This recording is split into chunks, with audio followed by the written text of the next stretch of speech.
乡亲大家平安，今仔日是新历的10月初3，旧历的9月初5，礼拜4。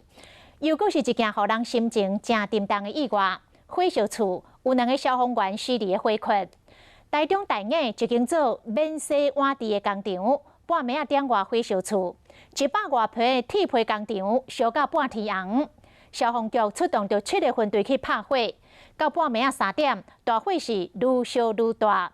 消防员紧急来撤退，但是西屯2个消防员谢志雄甲张铁家无对立出来，无线电呼救嘛无回应，一直到早起的8点，大火拍花，才是这个火场2楼的仓库找到人，但是已经瞬即死亡了。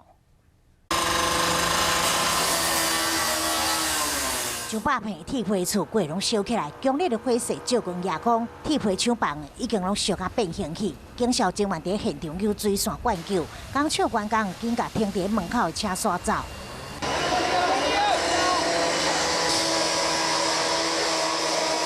内面蹲扛的拢是一寡容易导火的纸类残具，火势是对倒边开始烧起来。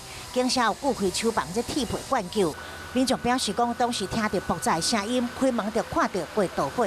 我这没几餐具啊，就听到那个电筒爆掉的声音啊，然后就把窗户打开，往后面看，怎么后面有火花？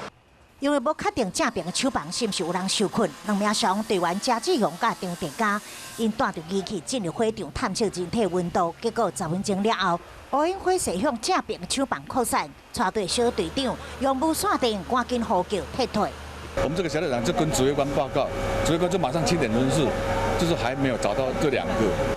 一直到晚下8点，火势控制落来，警消警员才伫厂房的2楼仓库发现2名消防队员，不过已经不幸殉职。